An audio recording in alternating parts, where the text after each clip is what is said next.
Good evening. Good evening. And are you live? Live. Good evening. It's good to see you guys. This is Maximize Your Life, and I am Minister Marcus. All right. Thank you guys for tuning in. Thank you guys for tuning in. Thank you guys for tuning in. Thank my TGM Bible Study crew for being in the house tonight. It's so good to see y'all. I love my Wednesday nights. I love my Bible study crew. Amen. How you doing, Miss Sheena? It's great to see you again. For all of those who are tuning in on TGM television, I see you tuning in, but I cannot see you unless you comment. Okay. For those of you, I cannot see you, but I guarantee you I will come back and read all of your comments. Thank you guys once again. Tonight we are going to discuss becoming more God conscious. Amen. Becoming more God conscious. Becoming more God conscious.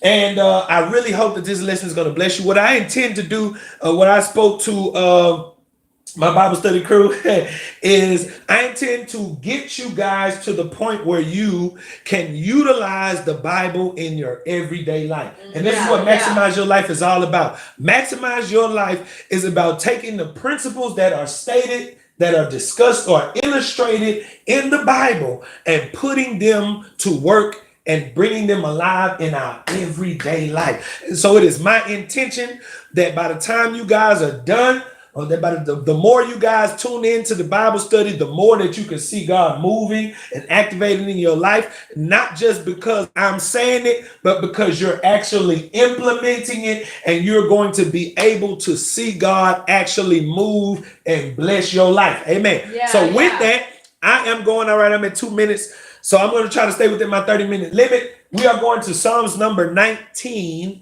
And I am going to begin at verse number 1. And we are talking about being God conscious. Aligning yourself with God's system for success. All right. With God's system for success. And I'm not just talking about at church. I'm talking about in every area and aspect of your life. Okay? So tonight, Psalm 19, we're going to go through verse 6. All right? And I'm going to start. The heavens declare the glory of God, and the firmament shows his handiwork.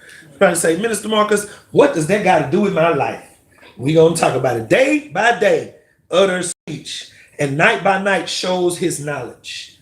There is no speech or language where their voices is not heard. Their line is gone out through all the earth, and their words to the end of the world. In them has he set a tabernacle for the sun. He is talking about his creation. We talking about being God conscious, which is as a bridegroom coming out of his chamber and rejoices as a strong man that's going to run a race. His going forth, he's talking about the sun, is from the end of the heaven and circuit, they're talking about the sun, unto the ends of it, and there is nothing hid from the heat thereof. Can you say amen? Amen. All right, so tonight we are going to discuss, when we talk about being God conscious, what I asked the class before we went live was I asked them to tell me something that God may have been trying to get you to see or hear or understand through a situation that you may not have been looking for him to speak to you through. And I gave the analogy, and I'm gonna start here. The analogy that I gave was this week, I work on a lane on the freeway, and what I do is I close a part of the lanes on the freeway. So I go out, I have to make sure that certain systems are in place. It's electronic, so you wouldn't understand that, but I have to be outside. And right at the time that I had to close, it started to rain, and it seemed like it did that almost every day of the week. And I got annoyed and I got frustrated. And then over time, after about maybe 10 or 15 minutes, I started to consider, God, what is the purpose of that? Why would you allow me to see that? And the understanding that God brought back to me was that it was the point of, because it rained, I still had a job to do. I still had an assignment to carry out. And so the fact that the rain came, I could not allow the rain to stop me from doing my job. And so what was initially a frustration for me, I began to get encouraged by it, because God was basically saying to me, keep going in spite of the challenges that that you are facing. That's it. And so it took me being frustrated though, but I had to take a few steps back and really ask myself, God, what could you be saying? I want you to consider that maybe God has been trying to get you to see something or hear something from him that you may have not heard or seen because it has frustrated you. Yeah. Because it has made you uncomfortable, because it has put you in a place where you're not used to, that you don't think that you're ready for. But what is God really saying to you in your situation? And I asked the class to do that. And the reason why we're going to Psalm number 19 is because he is talking about how he sees the wisdom, the knowledge, the power of God through creation. All right, That is, to me, it is amazing. It is saying that God is around us every single day. Yeah. God shows us something every single day. But the question is, are your eyes open to see it? Are your ears open to hear it? Come on now. And is your heart open to receive it? What if God has been talking to you and you cannot get the message because you're not looking for it? Yeah. And this is what we're discussing tonight. This is what we're discussing tonight. And I'm going to start with David because David wrote this psalm. And one of the things that Psalm highlights about David is that one thing he got right, and I love the Bible, that the Bible does not hide any of their flaws. The Bible don't stop you from reading about the bad things they did. But one thing that David got right was relationship. One thing that David got right, amen, thank you, was relationship. He got relationship right with God. And the strength of that relationship is you can see it throughout the book of Psalms. And I want to start by saying this, that you may think that God wants something amazing from you because you're trying to live your life better. You may think that God wants something flamboyant from you. But I want to tell you tonight that what if God was only wanting from you a relationship? What if God only wanted your relationship? What if God didn't want you to be perfect right now? What if God wanted you to communicate with him perfectly? All right. Come on. I want you to understand it because I think sometimes we think that God wants something from us that God could care less about. I think that God would be more happy with you giving him time to build a relationship than he would if you're not ready to give tithes. Don't give tithes, but give God your time. I'm bold enough to say that. Why? I'm bold enough to say that because I don't want us to get so trained in church that we miss God. I don't want us to get so trained in religion that we miss relationship. David got relationship right. And how does David get relationship right? Is it because he was perfect? No. Is it because he did everything right? No. Is it because he had every T dotted? Every T crossed and every I dotted? No. But when you read the Psalms, you see that David was real with God. You see that David, when he was wrong, he said, God, you know what? I messed up. I think sometimes we be expecting God to do something that he's never going to do, but he's waiting on you to do something that you need to get accustomed to doing. And that is realizing that God can handle your good and God can handle your bad. God can handle your ups. God can handle your downs. God can handle your strengths, but he can handle your weaknesses. And the only way that you know that God is able to handle that is if you open up to him and let him know, God, I am struggling in this area. I am frustrated in this area. God, I'm disappointed in this situation. God, this frustrates me. With being respectful, but I want you to understand relationship, and the strength of relationship is communication. You want your marriage to get better? Learn to communicate. If you tell me you're ready to be a husband or you're ready to be a wife, but you don't want to talk, you're not ready for a relationship. Because the strength of a relationship is communication. My question to you is, if you want to get closer to God, how often do you talk to him? Come on now. What do you talk to him about? What have you opened up to him?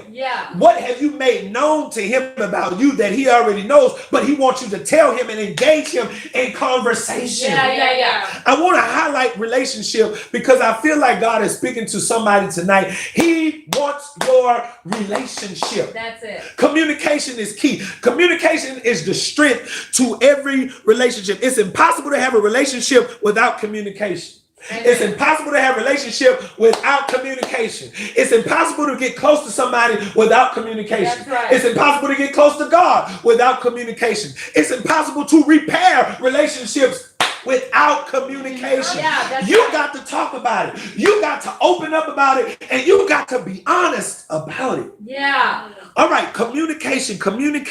How often do you talk to God? What do you talk to God about? Are you open and honest with God about the good and the bad in your life? And I'm going to leave this right here. The depth of communication becomes the strength of the relationship. The depth of the communication becomes the strength of the relationship. And you can put this principle in your friendships. You can put this principle in your parenting with your children, with your husband, with your boyfriend, with your boo, with your sweetheart, with your baby mama, your baby daddy. You can put this in relationship with your brothers, your sisters. Lock this principle in. The strength of your communication will determine the strength of your relationship. And if you don't have if you don't have good communication, you are not going to have a lasting relationship. What we have with God is we have a long distance relationship. Yeah. That's what we have with our God. So let's move. Let me take some water right quick. I'm going to take some water. That's my water. We are talking about being more God conscious. And what David says to us, he says that creation reveals the wisdom of God to us. Creation reveals the wisdom of God to us. We see the power and wisdom of God through things that are, catch this, immaterial. The sky, you cannot touch it, But you know you can see it. The clouds, you cannot touch them, but you can see them. Yeah. He says we see the power and wisdom of God through things that are immaterial. He talks about the heavens. He talks about the firmament. He talks about day, and he talks about night. I had some friends of mine come to me and say, Marcus, how can you believe in a God that you do not see? How can you follow a God that you do not see, that you cannot hear audibly with a tone, that you cannot touch? He asked me this question, thought he was going to trip me up. My response to him was, how do you believe in wind that you cannot see, that you cannot touch? Yeah. He said, I can feel it. I said, I can feel my God. Come on. Amen. How do you know that there is a such thing as oxygen if you've never seen it? Yeah, that's right. Come on, you breathe it. Come on, I want you to get it. Now, if the clouds were material, the airplanes wouldn't be able to fly through them. Right? So you can't touch them. So how do you believe in the cloud? You can see. I want you to understand that there are immaterial things about God. It's amazing how God created things. And I'm going there because I want us to understand that God reveals himself to us in so many ways. It's amazing that the things that affect life the most are immaterial. You take oxygen away, you're going to die. Right. Amen. I want you to get it. Gravity. Have you ever seen it? Yeah. Have you ever touched it? Nope. Absolutely not. Can you touch light? Nope. Look, check this out. I'm going to go somewhere else. Look, the things that are immaterial, and look, I'm going somewhere with this. The thing, I want you to think about it. The things that are immaterial affect our lives the most. Yeah. What is an emotion? Have you ever touched it? No, but you feel But you can feel it. Yes, you can. You never touched it, but you can feel it. Come on, sir. The emotions are the immaterial side to humanity that you cannot touch, but you can feel. And here's the point. I believe that God does this for a reason. He does this to me to prove that his existence, just because you can't see it, does not mean it's not real. That's right. I want to encourage somebody in here tonight, just because you don't see God working, oh God, I felt that. Somebody needs to hear that. Yes. Just because you can't see God working does not mean he's not working. Amen. Just because you cannot see his presence does not mean he is not there. Amen. I want you to consider God as wind. Consider God as wind. If we could just take a second, what could I equate God to in my life? I can't see wind, but I know it's there. Why? Because I feel it. Now check this out. You can discredit wind all you want to until you see the effects of what it does. Yeah. You see the wind rip the roof off of a house. Yeah. Come on now. You see the wind pick up a car and Yeah. transport it from one place to the other. Yeah. Here's what I want you to understand, that the power of God, though it cannot be seen, you see the effects of it. So if you've been walking with God, keep walking. If you've been working for God, keep working.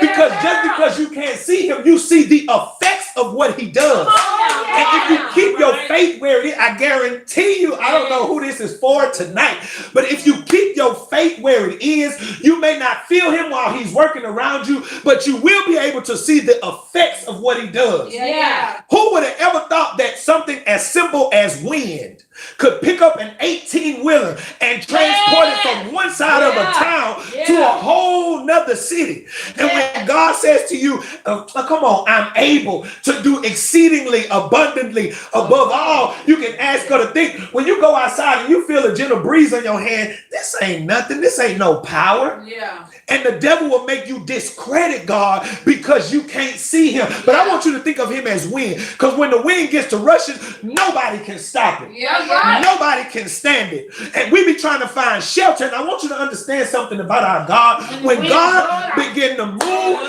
in your life, when God begin to move in your life, can't nobody stop it. Oh, yeah. Can't nobody come against it. Can't nobody stand it. I want to encourage us tonight, as before we even go deeper into the lesson, that the God that you serve, even though you can't see him, you can see the effects of what he does. Amen. Just because you can't see God does not mean that God is not real. He says creation shows us.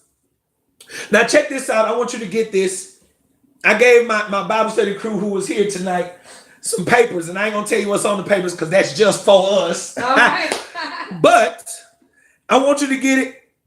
He says creation shows us that God is not a God that just throws things together.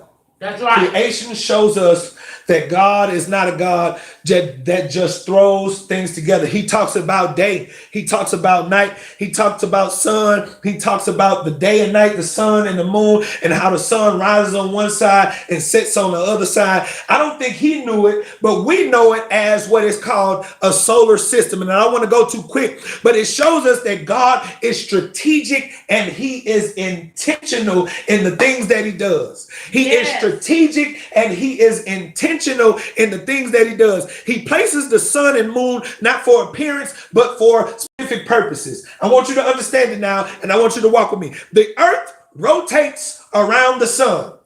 Come on. What is the purpose of the moon?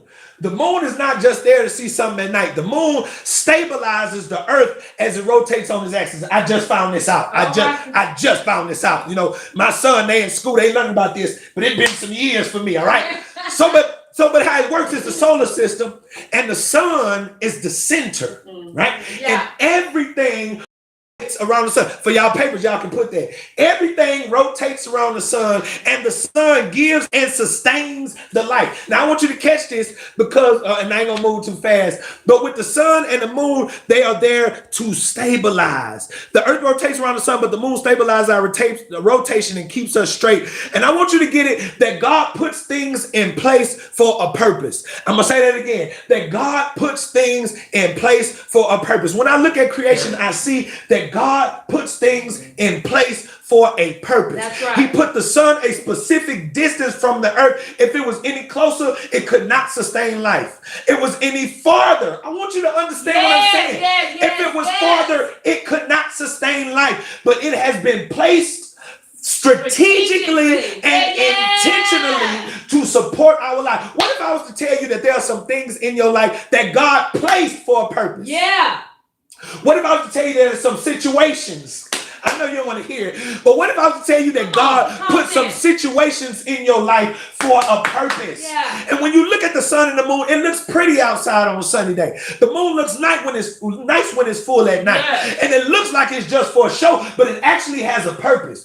I want you to consider that sometimes you can look at some things in your life and it looks good or it looks bad, but you never consider that it actually has a purpose for being there. Yeah. Maybe the frustration has a purpose for being there. Have you ever considered, oh my God, I feel that tonight. Have you ever considered that the tears that you had to cry, I didn't understand it. I didn't understand it. That everything that God had done in my life, here's what the word said, that the steps of a good man are ordered by God. In other words, what I'm saying to you is that everything about your life has been plotted, has been planned and designed with a strategic purpose in mind. Amen. I want you to understand that. When I look at the life of Moses, 40 years in Egypt, 40 years in Midian, 40 years on the backside of the desert taking care of sheep. Then the last 40 years, he's leading the children of Israel. Joseph had so many ups, so many downs, so many twists, so many turns. And you look at these lives, and initially when you look at it, it looks like they're just completely discombobulated. This ain't got nothing to do with that. The 40 years in Egypt ain't got nothing to do with the 40 years in Midian. The 40 years in Midian don't got nothing to do with him leading the children of Israel. But when you take a closer look, you begin to see that throughout the course of their life, their lives were placed the way that they were by design. Amen. I want you to understand something about where you are in your life right now. Yeah. Maybe God has you there for a specific purpose. Yeah. God has put you there. And I don't want you to think that things just happen. Nothing just happens. I don't believe in coincidence. I don't believe in coincidence at all. I believe that everything happens by design. Right. And this is what the word teaches us tonight. Creation shows us that God is strategic, that God is intentional. There is nothing that is happening in your life that God has not already, and this is what the word says, predestined. And I want you to get this, is that God is so much God that he'll take something that maybe you thought was something just out the blue, and he'll use it. This is what the word say. I'm not saying this because I said it, but the word say that he causes everything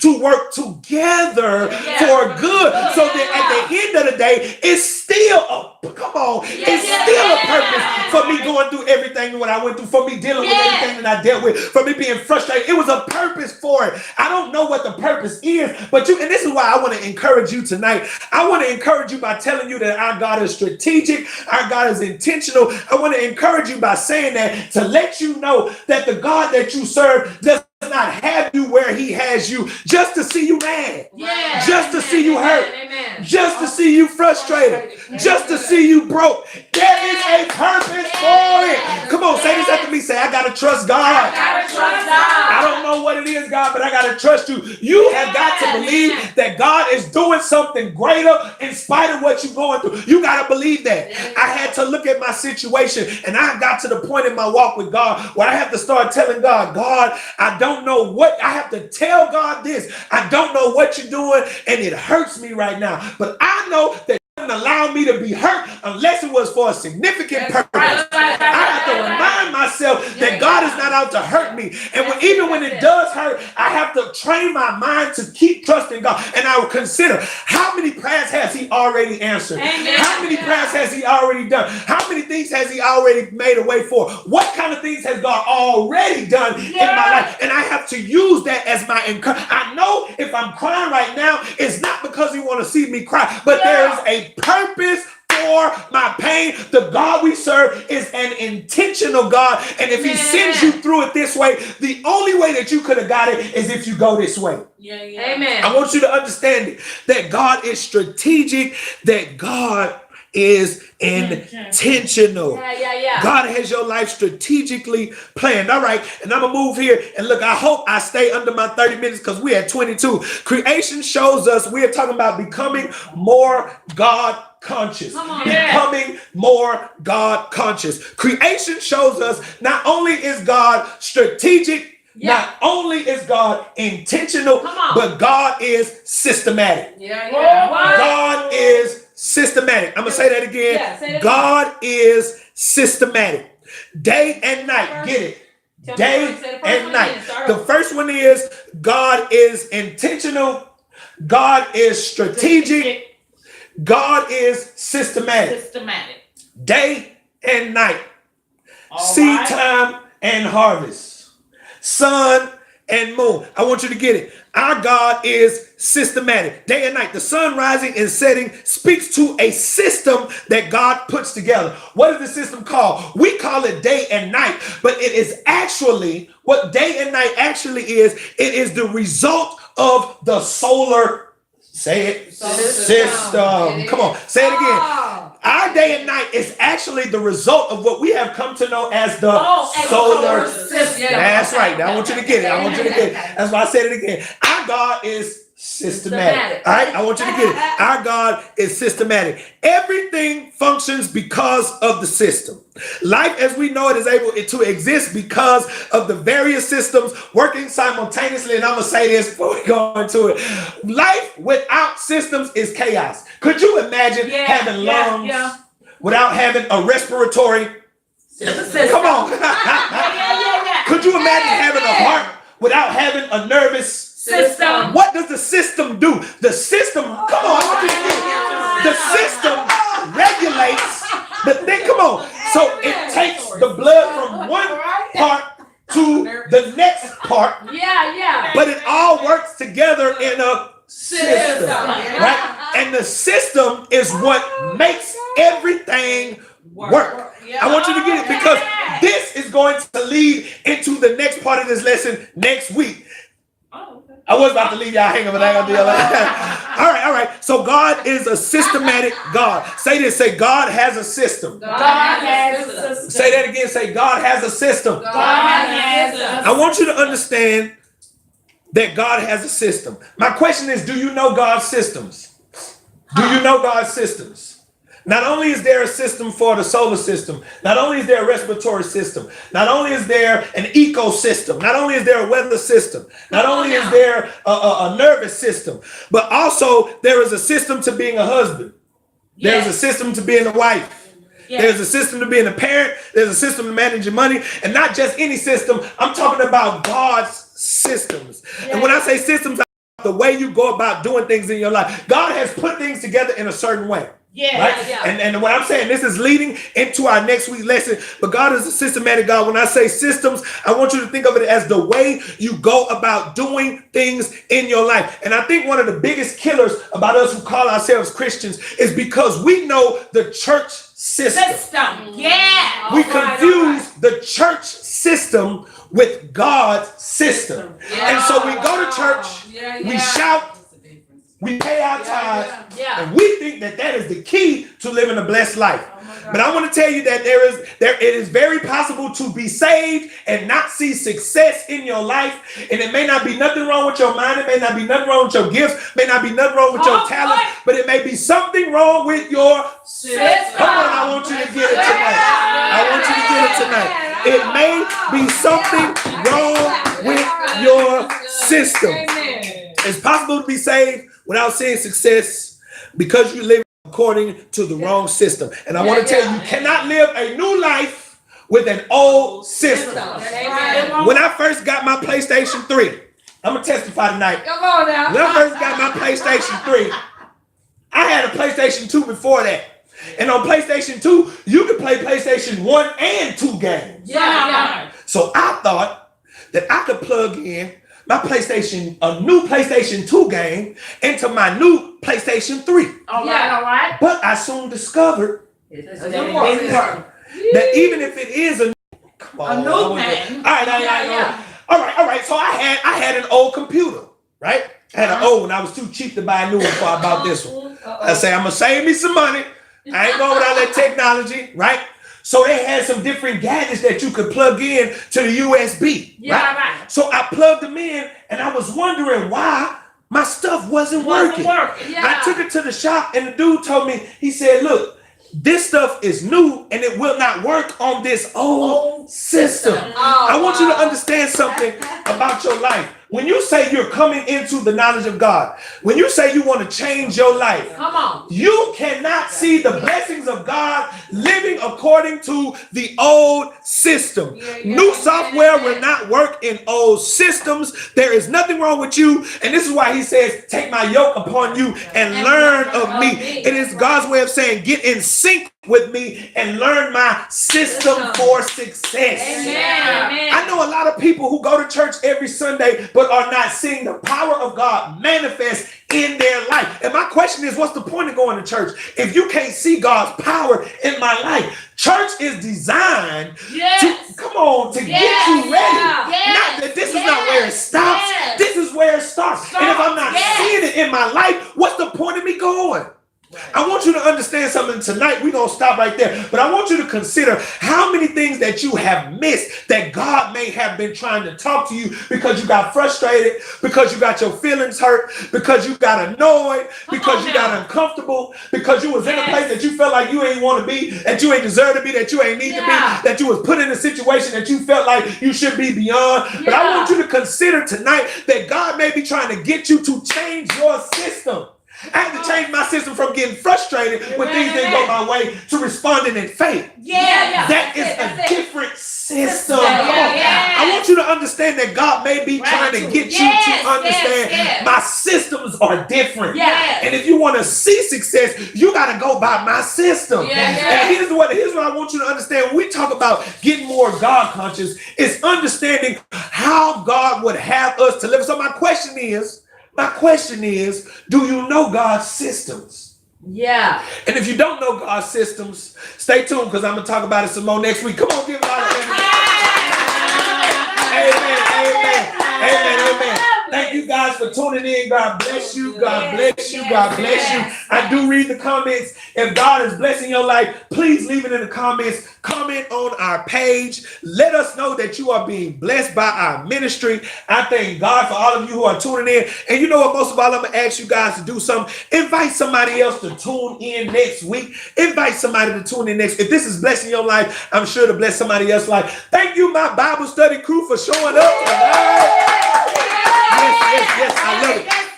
Before it's over, I want you to know that I am going to teach principles and I am going to teach you how to utilize this Bible in your everyday life. Amen. Next week, tonight we talked about how God reveals himself through creation, his works. God reveals himself through his works. Next week, we're going to talk about God reveals himself through his word. I'm going to show you how to use this Bible to bring new things into your life that you may have never seen, but you got to put it in practice, all right? The power is in the principle. Say that. The power is in the principle. Amen. Thank you guys for tuning in once again. Go to our website, www.thegodmovement. If there is something that you would like to see implemented on our website, please don't hesitate to let me know. I do it because I want to minister to people, all right? So thank you guys once again for tuning in. Thank you guys once again for tuning in. And you guys be blessed. I will see you guys next week. Amen. We are going out. Thank you guys once